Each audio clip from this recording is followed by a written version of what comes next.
ప్రజ్ఞ TV Telugu కథలు. అనగనగా Antarctica మంచు పర్వతంలో చిట్టి అనే ఒక పెంగ్విన్ ఉండేవాడు. మిగతా పెంగ్విన్లలా కాకుండా చిట్టికి ఒక పెద్ద కల ఉండేది. అమ్మో, ఆ పక్షులు ఎంత బాగా ఎగురుతున్నాయో! నేను కూడా ఆ మేఘాలను తాకాలి. చిట్టి ఈ పొట్టెతుడు ఎంత లావుగా ఉందో.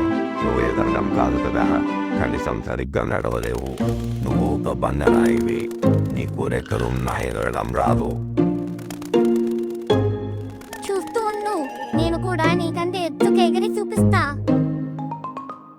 చిట్టి పట్టుదలతో ఎగరడానికి రకరకాల ప్రయత్నాలు చేయడం మొదలుపెట్టాడు. నేను తిరిగినా తిరిగితే రాకెట్ లాగా పైకి వెళ్తాను. కానీ పాపం వాడు పైకి వెళ్ళకపోగా కళ్ళు తిరిగి డబీమని కింద పడిపోయాడు. నా రెక్కలు చిన్నవి కాబట్టి ఎగరలేకపోతున్నా. ఈ పెద్ద ఈకలు అతికించుకుంటే నేను ఖచ్చితంగా ఎగురుతాను. పాపం చిట్టి, ఆ ఈకలన్నీ గాలి కొట్టుకుపోయాయి. వాడు మళ్ళీ తప్పుమని కింది పడ్డాడు.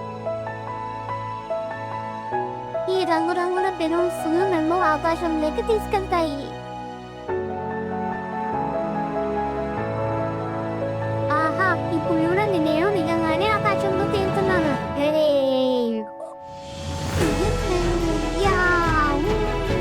చిట్టి గాలిలో విహరిస్తూ సంతోషపడుతుంటే ఆ దుర్మార్గపు సీగల్ వెనుక నుండి వేగంగా దూసుకొచ్చింది. పోయి పుట్టి పెంగ్విన్, బెలూన్లతో ఎగరాలనుకున్నావా? ఇదిగో నీ ఆదం ముగిసింది. బెలూన్లు అన్నీ పగిలిపోవడంతో చిట్టి నియంత్రణ కోల్పోయి కింద హాయిగా నిద్రపోతున్న ఒక పెద్ద సీల్ పొట్ట మీద స్క్విష్ అంటూ పడ్డాడు. అమ్మో, నా పొట్ట ఎవర్రా పైన పడింది? నా నిద్ర పాడు చేశారు కదా. సారీ సీన్ మామ, నేను కావాలని చేయలేదు.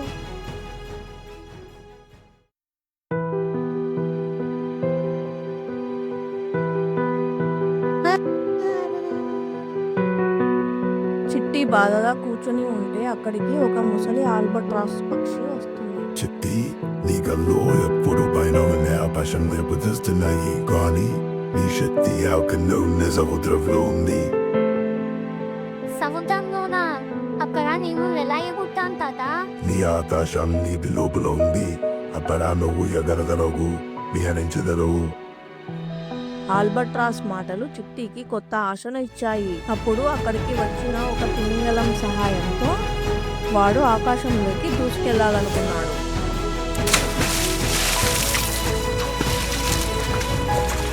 అమ్మో, నేను మేఘాన్ని తాకుతున్నాను. నేను గెలిచాను. కానీ భూమికి ఉన్న ఆకర్షణ శక్తి వల్ల వాడు వేగంగా సముద్రంలోకి పడిపోయాడు.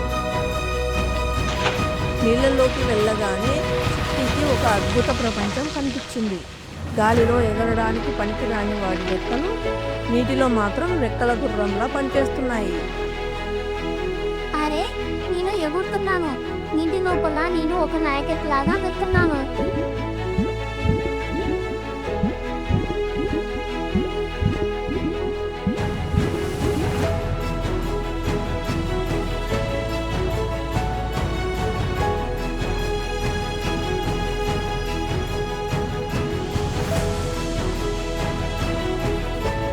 చిట్టి చేపలతో పందెం వేశాడు, డాల్ఫిన్లతో ఆడుకున్నాడు.